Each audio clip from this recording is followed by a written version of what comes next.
Okay, hi everyone. Thanks for people who joined online, and thanks for people who came in person.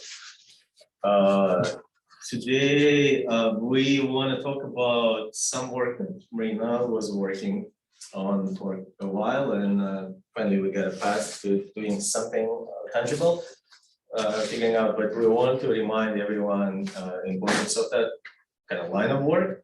And I'm the warm-up guy for his presentation. I will just give an introduction, general comments and remarks on what's going to happen and why we're doing the work on fixed point. Okay. So the current models of deep learning, it's not as good as it's on my screen, but the current models of deep learning are ballistic.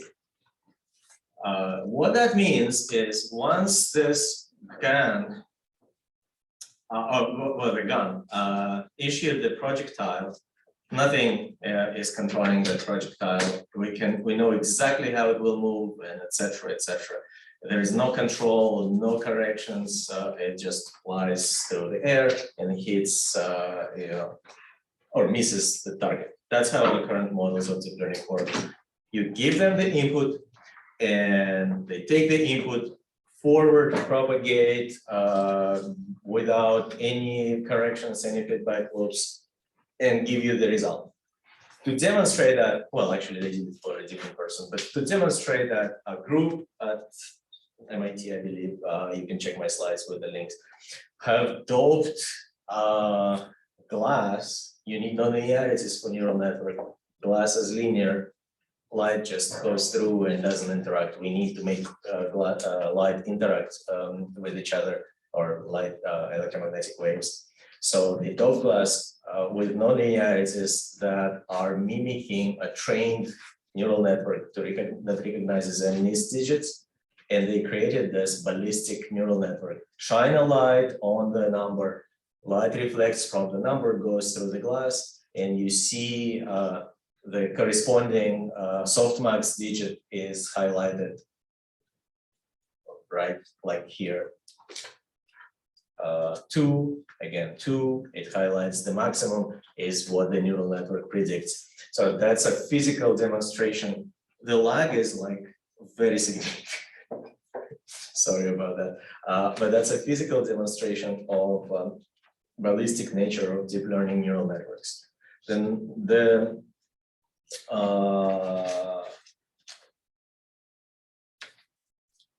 surprising fact that makes even people, so this is kind of an internal polemics, people in this room wonder that ballistic models can have consciousness is ChatGPT, but hey, look, ChatGPT is just like that. Shine a light, it doesn't think.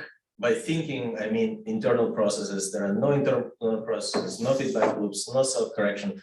Just add, multiply, take a nonlinearity of the numbers. That is like this light goes through, forward, produce the result, and still the results are coherent. So if we create an infinite network, then maybe we can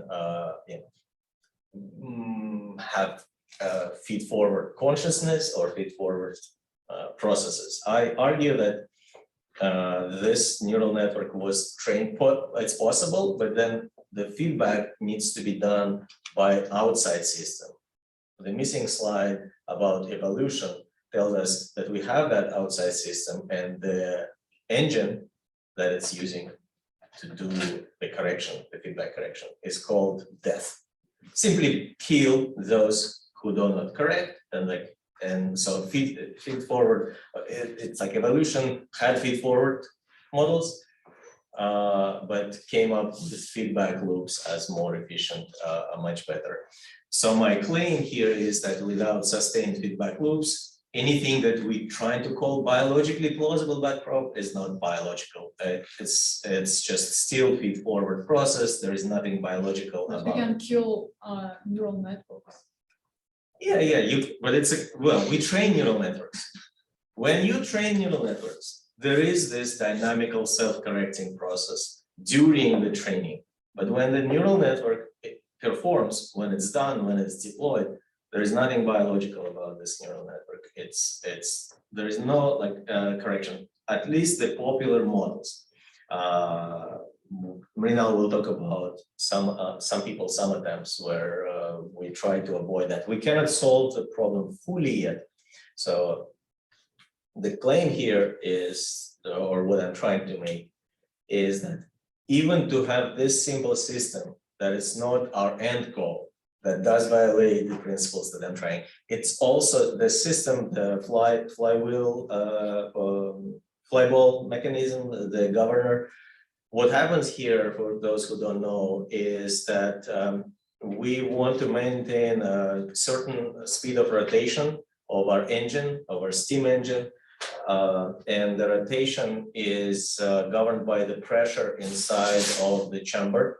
So this flyball mechanism is rotated by the engine, and when it's too fast, the balls, due to centrifugal force, move apart, and they open the valve, and they open the valve continuously. So they don't just like discretely open and close. So it's too fast, the valve opens a little bit, etc., etc. The animation is choppy. It's perfectly on my screen, but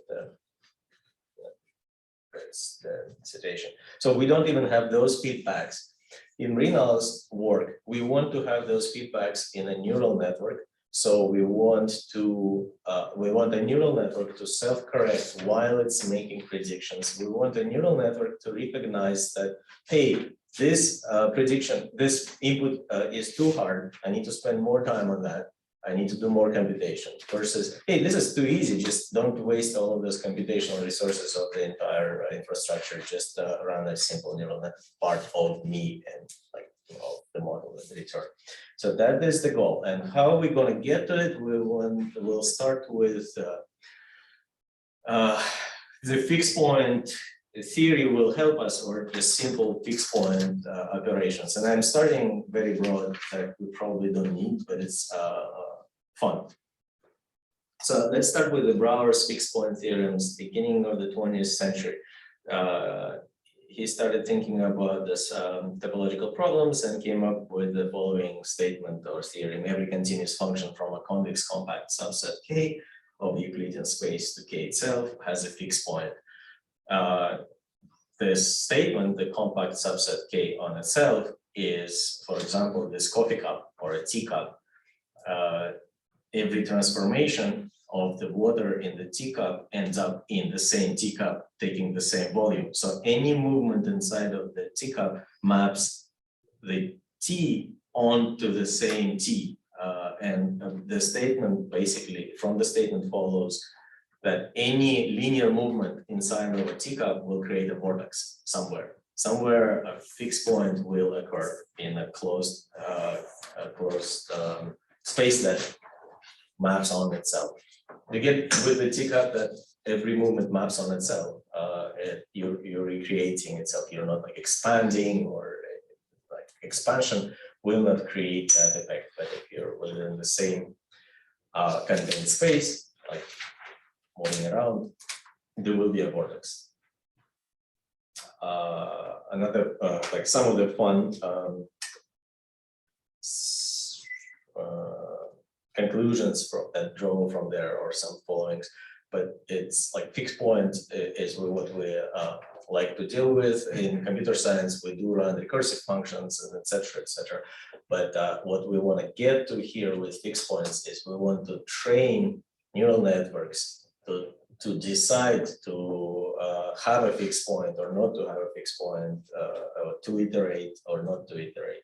One of the fun theorems about the map that follows from fixed point is just, I'm just entertaining, warming up for Mrinal's talk here. But so if you take a map and you crumble the map just like that, there will be at least one point on the new map that is right above its own location in the previous flat map that you didn't crumble. So those are fun and interesting effects. Okay, well, back to the control theory and the flyball mechanism. We can solve the control theory problem in very limited domain by training a neural network to kind of discretely do what the fly ball mechanism is doing by measuring all of the possible pressures, and through training millions of examples, figuring out for each mapping, for each of the pressure, what should be the valve opening, right? And that's our current reinforcement learning, and that's what we do as well. Reinforcement learning after the training becomes ballistic again, unfortunately. We train a mapping and we forget it, and note that in the flyball mechanism, it's always working while the engine is working. It's figuring out everything on the fly. That's my statement. So fixed point iterations is one, like what we call Newton's method. I'll get to that, but by using fixed point iterations, we can solve, we can find roots of equations. For example, we can write this equation as x squared equals x plus 1. Dividing by x, we will get this expression. Easy, everyone can follow. But then we turn this into iterative equation. My x on the left is x, my next value of the x. See in this expression, x depends on x. Well, no problem. Let's initialize x to some kind of random point and iterate. My x1 is 1.5, my x2 is 1.66, etc., etc., etc. I'm iterating until convergence, and I found a root of this equation, one solution. But what about, other equations? Can we solve other equations like using this form? Well, not all of them can be solved like that, right? We'll get the singularity in this one. I don't know why I had this slide, forgot, but the point about fixed point theorems, the maps that we're going to use that will need to have that property need to be contractive maps. They need to I forgot how to formulate the contractive map property, but basically each next option should be smaller than the previous one. That otherwise you're diverging and not. But it's not. Other fixed point theorems from topology, I guess. Metric space, I will skip that. Contracting map, that was. Oh, okay, well, here's a formal definition. Formal definition is always fun. So we have a map, and to call a map contractive, distance between 2 points in the transformed space should be less or bounded by constant times the distance in the original space. So it's a map on itself. Remember the coffee cup? So the contractive map should be less than or equal to, right? So equal to is fine, greater expansion is not allowed. Well, and then if it's a contractive map, then we have a unique fixed point. There is one unique solution. That's what's important. I don't know what's there. It didn't fit the bill, basically the slide. The next point is, okay, we can find roots, but to follow to Mrinal's expression, we can solve other interesting problems, like I will not be able to do it now, but we can solve expression of this form. We can find square roots by writing contractive maps, but f of x is a square root of x. If we can write our function as a in this form, f of x equals square root of x. Actually, what we do is write a function or implicit function that depends on both variables x and y, and looks like that. Our x is the original number that we want to find the value of the square root of. So if we want to find the value of square root of 33, x is that 33. Once we wrote our contractive, our implicit function. This is implicit function when u depends on x, but we define it as a function of two variables, x and u. We didn't derive an expression where u is on one side, x is on the other side, and no u on the right-hand side. So that's why we call it implicit function. But what we do now, say now we need to find square root of 33. So I draw 33, I have a constant 33 that will be always present in each of the iterations. You know, that's why I'm like giving that example. Yeah. So my parameter of change will be that u, but 33 will be constant. I will use my contractive map convergent loop to solve this equation by picking random value of u and iterating until convergence. But u is some kind of random number. No matter what u I choose, as long as my x is 33, it will converge to the square root of 33. But if my 33 changes, then it will converge to a different value. That's important. There are two things. One, input, but it always stays constant, and it is an input to each iteration. It's the same constant input to iteration. Now, functional programming, currying, we all know how to do that, right? We turn a function of two variables where one variable now is not a variable, but a defined variable into another function that has only one input. So a function of two variables with one variable grounded becomes a function of one variable. We iterate that function until fixed point. This is our fixed point when the value, and when we, I don't know what's next, okay, when the value that you enter into T becomes the output, we reach the fixed point. That's why it's called fixed point, that like you're kind of looping, but you're not moving anywhere, you're in that space. And now we need, imagine that we want to model this function with a neural network, deep learning. This function, the way to solve this function, the way that we will solve this function, we will iterate through fixed point. We will iterate until it converges. And it can take random, unpredictable, not random, but arbitrary is the right word, arbitrary number of steps. We don't know in advance.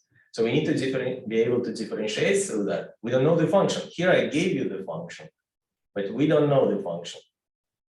We want the neural network from the data to figure out that function that it will iterate.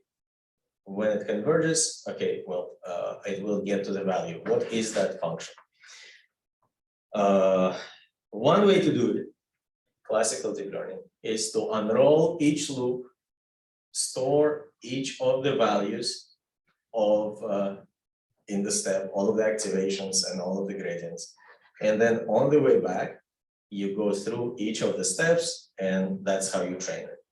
But because your loops are unpredictably lengthy or short, you don't know, you're wasting a lot of memory, you're wasting a lot of everything. There is a theorem about differentiating an implicit function without evaluating that function ever. Evaluating, like we don't need to actually run, differentiating, yes, we don't need to run and store each step of the convergent loop in order to find the derivatives to that loop. Reportedly, Feynman, Richard, in his undergraduate 1938 thesis, came up with this idea, but I don't know, so don't quote me on that. Where the history starts for us, for neural network people, in 1989, two people, independent, not connected, came up with this idea for neural networks, for recurrent neural networks. One's person last name is Almeida, another one is Pineda, and they both published those papers, how to differentiate through fixed point.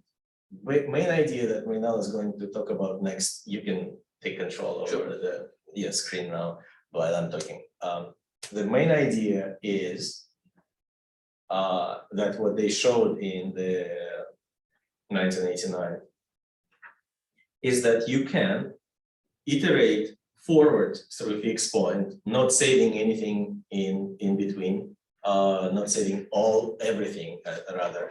So you only need an input to fixed point loop, and there will be two inputs to fixed point loop if you want the result to be different. One is your x, for which you're looking square root of, but in this case not square root, but some function. And one is random initialization. Then when the loop converges, you proceed with the next layer of neural network. And you don't store anything in between. On the way back, when you do algorithmic differentiation or AD, or you can call this the special case of it backpropagation, when you have the gradients that you need to backpropagate through the loop, you just run the convergent loop backwards without needing like any intermediate iteration of the previous loop. And it could take less or more steps, but you run it until convergence and you get your gradients through the loop. When you're iterating the loop, you're iterating exactly the same neural network. This function f, as you saw, or function t that I had, takes its own output as its input. It's a dynamical system. So now, Mrinal. Yeah, so thank you so much for warming up the stage for me. What Dr. Pace was just explaining about convergence loop, I think that's the slide that I wanted to present here as well. So this is a slide for just a traditional recurrent neural network that you have, right? And just to give you an idea what the RNN is, like you give an input to the network. So let's say that's that's X, and you feed the networks feed the input as well as the weight through a nonlinear function, that is the G in this case, and then you just go forward and then take out the output of that. And when you do the backpropagation, you're basically unfolding each and every node, as you can see on the bottom left figure, and then you're computing the nodes in the computational graph, but you're not saving the intermediate steps at all. You're just calculating till you go to the output and then come back. So that's the traditional RNN, and that's where the actual fixed point part is happening. But then the problem with traditional RNN is that it doesn't work in a very complicated network, and that's where we wanted to introduce this functionality of fixed point. So as we go ahead, I'll show you like why it's so important and what we can solve using this method. But just before we reach to that point, I wanted to give you guys a few pointers and some background on what we're actually trying to solve.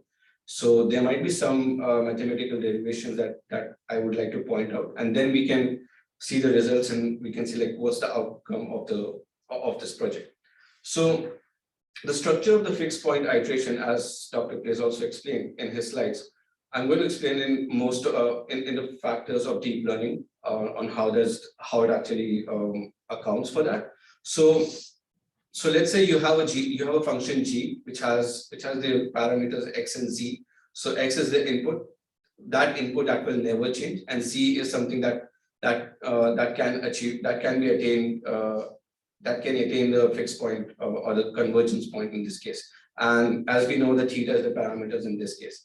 So according to the Banach theorem that even Dr. Place explained, is that we will always find a fixed point, or we will always reach that convergence point or unique point no matter what, if we change only that z, and if we change only the z, and we will have the point of x where and after that x we don't really need the other nodes in this case. So if you look at the figure, the neural network figure that we have.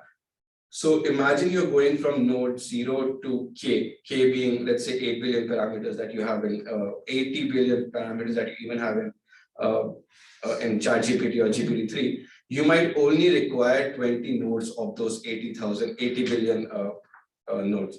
So that's where the fixed point actually comes into picture. You are basically taking a large model, a very, very large model, and you are shrinking it to let's say like 20 or 30 nodes, and that's what's important, because we know that that's exactly the number of nodes you require to have whatever output you want. And this can potentially solve a lot of problems in ongoing newer technologies that are coming into picture as well. So I'll say one challenge about fixed point iteration, if you want to introduce this into any deep learning layer, is the derivation for this. Because generally, if you have like a normal MLP or recurrent neural network, or let's say even a convolution neural network, what you generally do is you can just do normal backpropagation, and it will give you the gradients and give you the weights, and that's how you get the output. But the problem with fixed point is because it's always there in that one unique point, you need to compute that gradient for that particular fixed point, and that's something that I will show you how we can do that. So let's consider this equation. If for a particular x and z, if we want to find that fixed point, basically if we are in that implicit layer, we know that the non-linearity, which has the parameters x and z, should be 0 at some point. That's where we say that we have actually found that fixed point x of x naught, right? So, however, if you want to compute this just generally, just like by hand, you will see like you will have to compute a lot of nodes in the computational graph, and that might take a lot of time, like if you're doing by hand, and a lot of memory if you want to do it through any framework of deep learning. So when you try to differentiate this x naught equals to g x naught g z, the lower equation, you will see that when you rearrange it, this is the equation that you get. Now, for anyone here, can you tell me like what exactly is the problem with this equation? Like if I want to do, if you guys know like what automatic differentiation is, where exactly will any one of us face problem in this equation?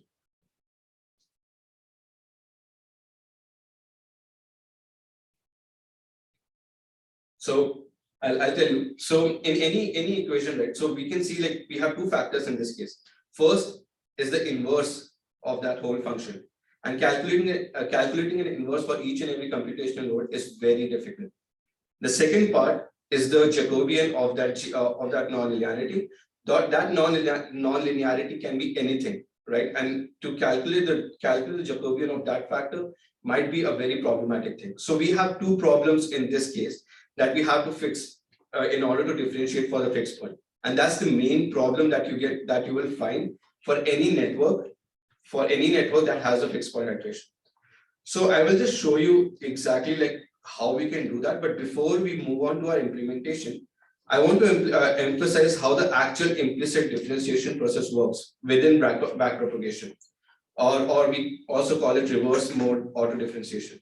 So in backpropagation, we don't actually need to compute the full Jacobians of the intermediate layers, as Dr. P has already mentioned. Rather, the goal of the backpropagation is to compute the gradient with respect to some scalar loss. So loss in this case, let's say it's L. So if you write this out in terms of gradient, we will see this exact equation that I'm showing it to you. So we have like dl or dx, and then we can just have like z star, and that z star is basically the fixed point here.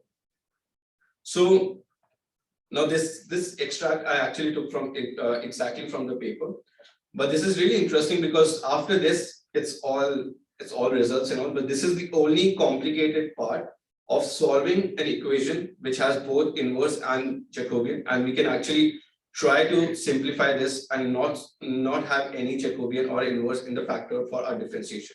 So in the above one,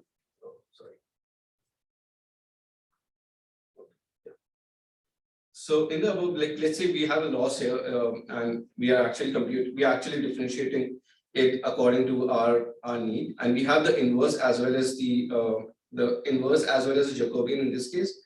So what we'll be doing is we'll be just taking the transpose of that Jacobian part.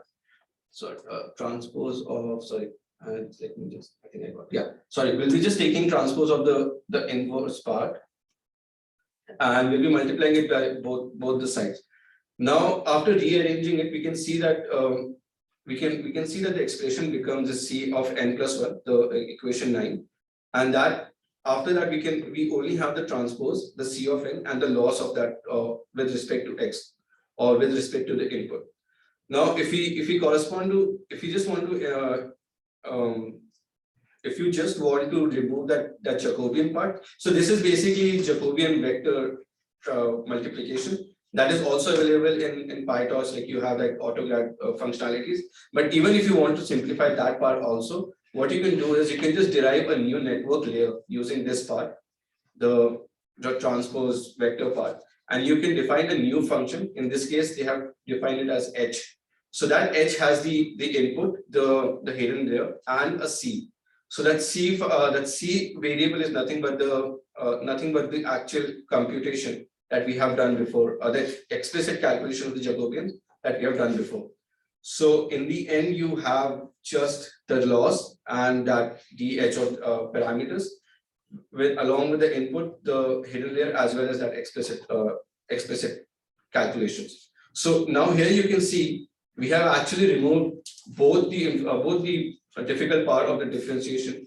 The first was the inverse, and the second was the Jacobian part. So right now we just have a scalar linear product, and that can be solved very easily using any AutoGrad functionality, or even by hand, like if you want to solve that. So this is the only complicated part of this fixed point. And but why do we do this? So the reason why we do this is because like why we went through all this complicated process. First of all, we don't need any Jacobian in order to obtain the backpropagation of that fixed point. And the second thing that actually is very important is that it doesn't matter like from where we actually started from. As you can see from this image, it doesn't matter, like even the input should be the same, but it doesn't matter from which side or which value of that z we start from. It will always obtain that fixed point. So in this case, the experiments that we have done, if you see that, so this value is actually variable. Even if you choose any variable in this case, we will always attain to that fixed point. So that's something that's very very interesting to see. The another thing is like this is very memory efficient because we do not have to compute Jacobian and inverse, so there's no need to do it. It's just a linear function, and that's all you have to do. And you don't have to unroll the forward computation like what we did in recurrent neural networks or convolution neural networks or any other case. So that's something which is very interesting.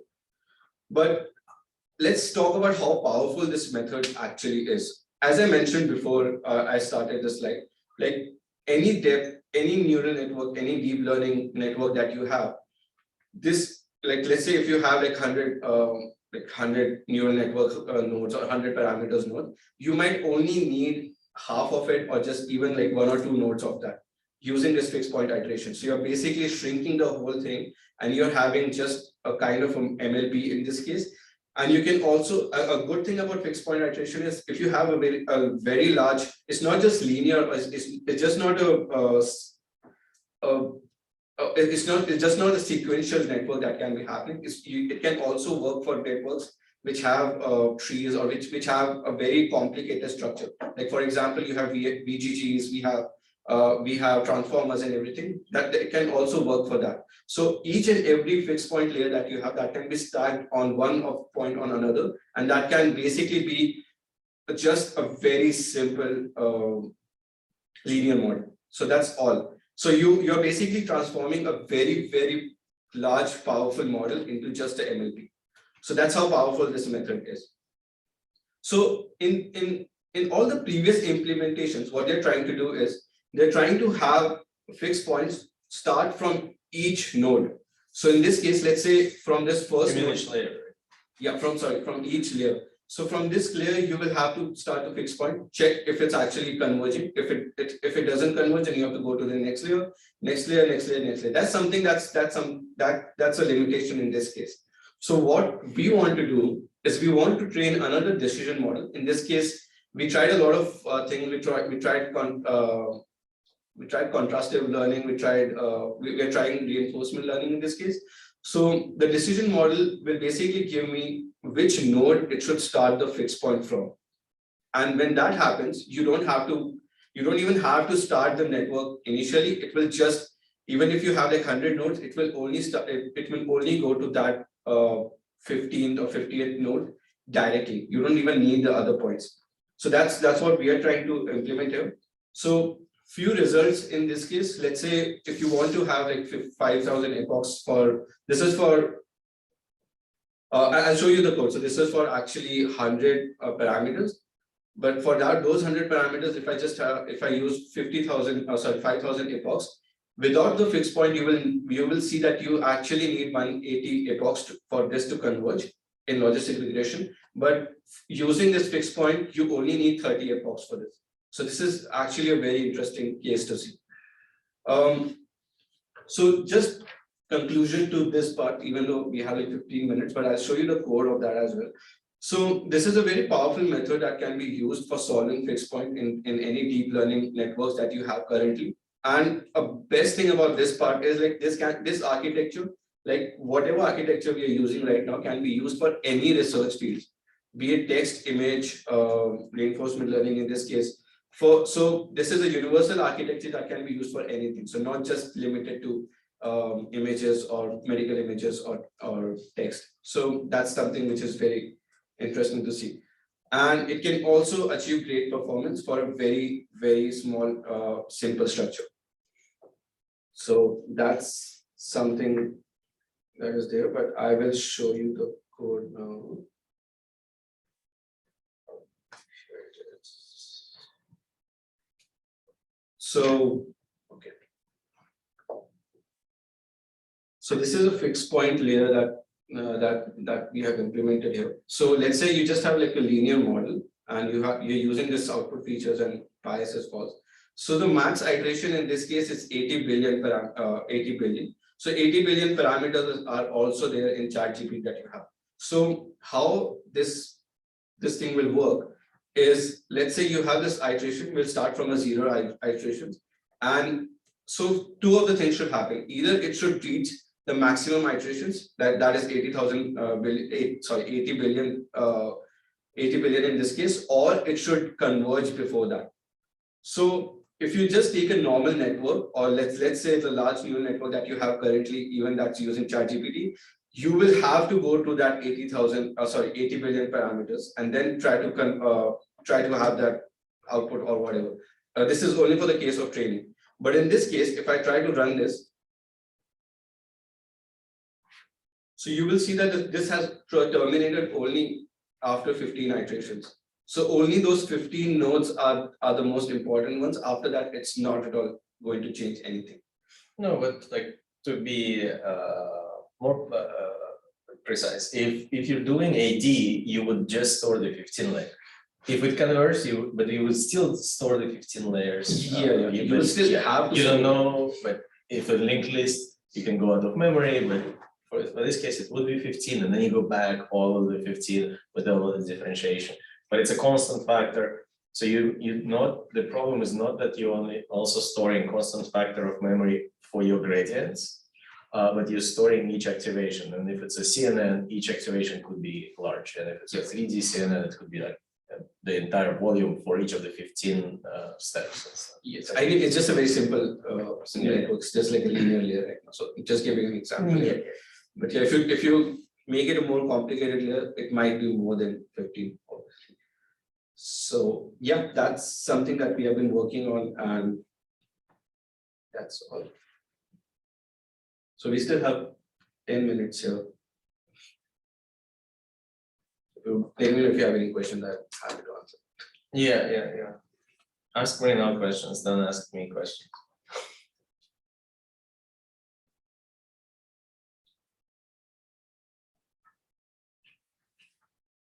Okay, then we have a quiz now. I hope you're all listened to, and the question, what is the speaker's name? The first question. And why are we doing that?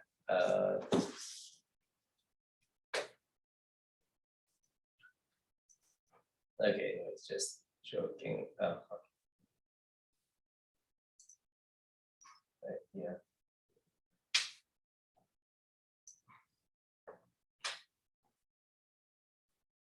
So basically what we're trying to do with Mrinal in the simplest possible way.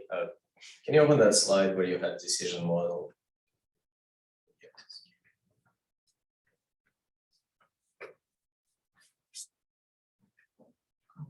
I have a question.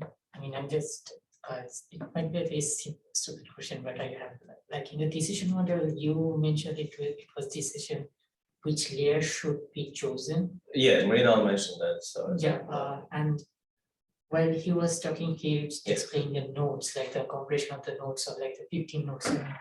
Was you actually trying to say the layers? I mean. Oh, yeah, the okay, layers, so, yeah. I mean, out of the 50 layers, your example chooses only 15 layers, not the Yes, nodes. not the node, yeah, Okay. 15 So years. I got confused, like, I'm sorry for okay, that. I mean, when he was actually explaining, I mean, repeating your thing, he chose layers and you were saying nodes, I got confused on that. Okay, so it's Yeah, so the point here is, say, here's a feed-forward neural network, normal ballistic network. You give it any input, and every input computation has to work, has to be executed. Like you do spend the energy. But imagine, so this is an easy input. It's easy to recognize a cat on this picture. It goes through, it has a cat, and we're done. The network is pretty confident it's a cat. What we want to do is that if there is a harder input where a cat is occluded or something else, and if it goes through a small network, gives us a bad result, incorrect result. So the current solution is, well, scale up, train a huge network that can solve this hard problem. But wait a second, but the original cat could have been found, the easy problem could have been solved by a smaller network.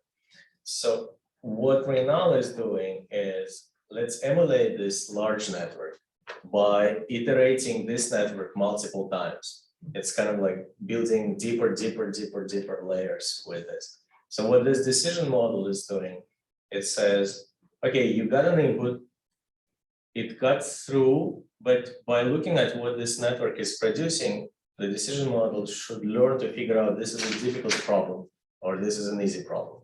And that could be done, for example, if there are some inconsistencies in the low-level features versus high-level features, etc., etc. So this decision model produces a result, iterate. This is a hard problem. Don't give the answer yet. Run the same input through iteration. And complexity of iteration could be fewfold. It's either iterate just the first layer. So your cat goes as an input to this layer, plus the U parameter as for the square root. The cat is always an input. Iterate multiple times until convergence, until that output doesn't change, and only then go through the rest of the network. That's the first level of complexity. But then if decision model decides, okay, iterating one layer multiple times is not enough, it will put a second output in the first two layers. So a more complex network inside of the loop will be iterated. That F function, the implicit function, is more complex. And if it decides that this will not be enough either, but it doesn't do it dynamically. Currently, we're thinking it decides once which one will be running. It's kind of the same model, but which part of the model will be iterating is decided by decision model. And the difficulty that Mrinal is dealing with, this is now not a single model. The decision is discrete. We do not want to use gates here because they seem very unnatural for this mechanism. We want actual decision. Once decision is made, differentiating through that decision is easy, but then we get the Everett's multiverse situation here, that our original network for the decision model is different branch from the network that actually iterated. And the result, we can propagate through the network that iterated, but we cannot propagate through the decision model directly because they're kind of disconnected there. So what we decided now, what Mrinal is doing, that result, correctness of that result will be a reward for this model. If it made an incorrect prediction, the environment gave it bad reward. If it made correct prediction, it got good reward. So does it explain the idea of the model? So, I mean, if I might be wrong, so you're like for each of the layers, you're trying to, I mean, running the fixed point iteration on that particular layer and see that whether it is convergence on the layer, and you're, I mean, trying to, the decision model is choosing the layers that are able to convergence, No. reach the convergence on that location. Yeah, not like that. What happens is we get an input. Yeah. X sub I, some input. The input goes through the entire network, producing activations between the layers. Yeah.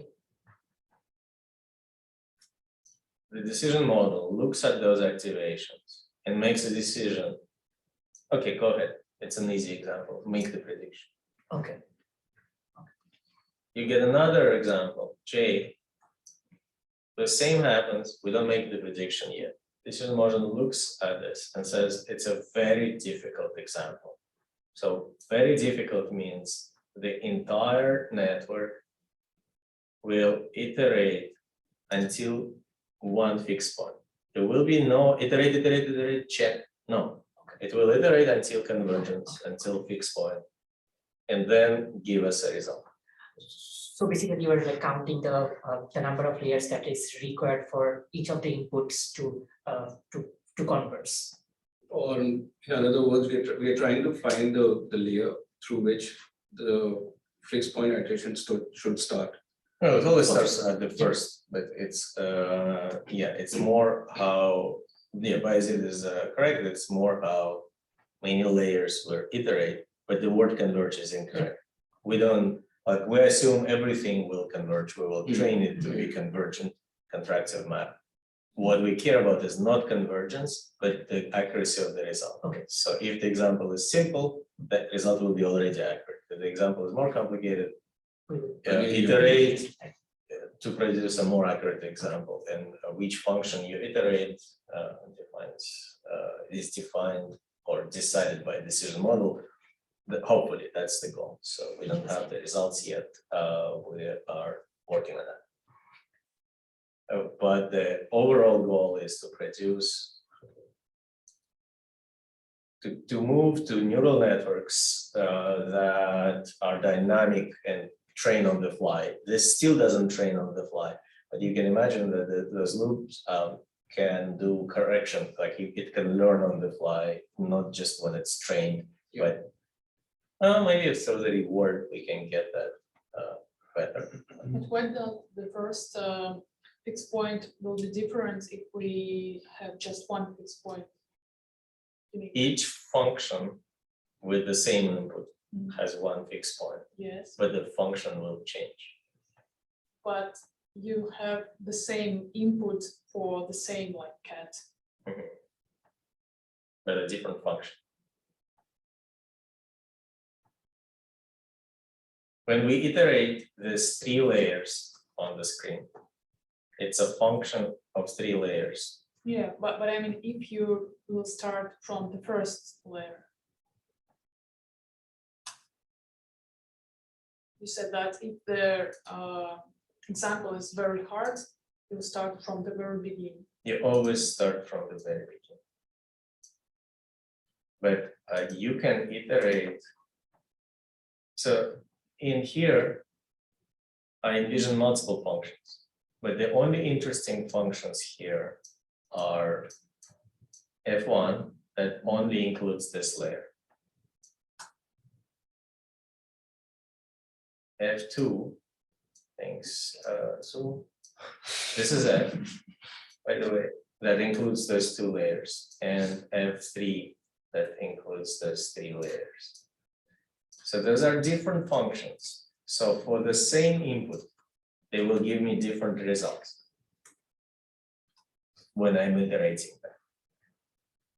Then I can iterate either F1 until convergence. So I will find fixed point of F1 with respect to this parameter U. Pain. Yeah. It's like I'm carving in stone or clay tablets. So I'm iterating here. So F1, I can iterate F1. U and Xj don't change, but F1, F2, and F3 change. So they're a different function. Each one has more parameters than the others. F1 has less parameters than F2. F2 has less parameters than F3. So the hope is that the more powerful function gives better result because it can do more. But with our decision mechanism, we need to run it less. So we will not waste as much computation on easy examples as modern neural networks have to. Because modern neural network should be as complex as the hardest example that it will ever encounter. And if 99% of the stuff that it encounters is easy, which we know it is the fact, because the Riyasat's models, the sparse models work.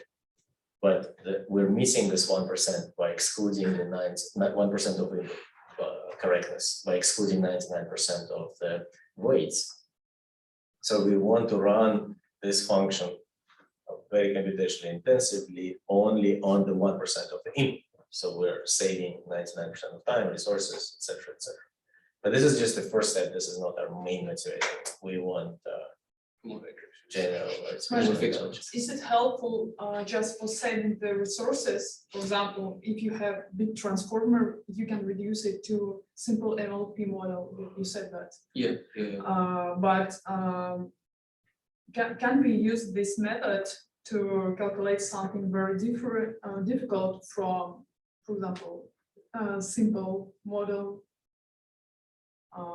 So we are already we are computing the whole thing. So if you just do it naturally, like if you just use like a very complicated network, you are calculating a very complicated function in this case. But what we are trying to achieve here is, even though like that's like one way, but the another way is we don't have to go till that step to calculate that that function. We actually can solve it in a much efficient way, much before we even reach till that point. So that's what we are trying to achieve. So my point is, like, even if you have a very complicated example in this case, and yeah, even if you have a very complicated example in this case, we might not really have to have a very congested model. We can just have a very simple model for that. So that's a very good thing about fixed point is, like, you can have multiple complicated models stacked over each other, and they are performing the same fixed point iteration. So even if you have so it's basically that's what I meant by MLPU. By MLP, or like each layer, each hidden layer, it's not exactly just a layer. It's basically, you might have like different models itself within that stack. So that is solving your complicated problem. So that is like another step, like another implementation that we might have to do. But this is like one of the possibilities of using this fixed point. What's the main goal for this method? Is to reduce the time for the simple ones. That is absolutely one of the goals for this method. But as I mentioned before also, so yeah, of course, like we need to reduce the resources and the time for implementing or for finding out the output using large models. So right now, if you see any large model, let's say GPT-3, if you want to train it just by using your own laptop MacBook, it's actually very intensive and you won't be able to do it, right? Because you need a lot of resources for that. But using this method, what I've seen a lot of papers that they have also claimed it, is that you don't really need to run like if you implement this fixed point iteration in the same example using the same complicated method, you are basically reducing the size of the whole model, but running it on the same complicated examples. So what the example that you were running on GPT-3 for training it or whatever, you will be able to do it in much less resources. You might be even be able to do it using just a CPU. So that's how powerful that method is. So that's I mean, so we basically are shrinking the whole model and we are making it more powerful, but having a smaller network. That's one of the, that's how I can simply put it. Yeah. How do you choose what activation functions to use for the neurons? So that's actually that's variable because the function G that we initially saw, that's a normal non-linearity. You don't really need to fix it. So I have actually used ReLU. You can use EK, ReLU, anything. So those activations you can use anything, but that also depends on what is your input. Like for example, if I'm using a text-based input, then my activation might be different than what I'm using for image-based input. So that, but that function G is will remain the same because that's the non-linearity that we're looking at. So it won't really matter. Like you don't have to fix it. You can just make it use whatever you want. But the better thing about this is, but even if you use any non-linearity, it will always reach that fixed point. So that's something. That's a theorem. That's what the theorem says. Okay, we gotta stop here because we're out of time, but thanks everyone for coming and asking questions, and yes, continuing asking questions because I don't believe it's clear still, but well, we'll try. It's kind of Yeah, thank you. I'll see you next week. The schedule is actually in this doc in our channel.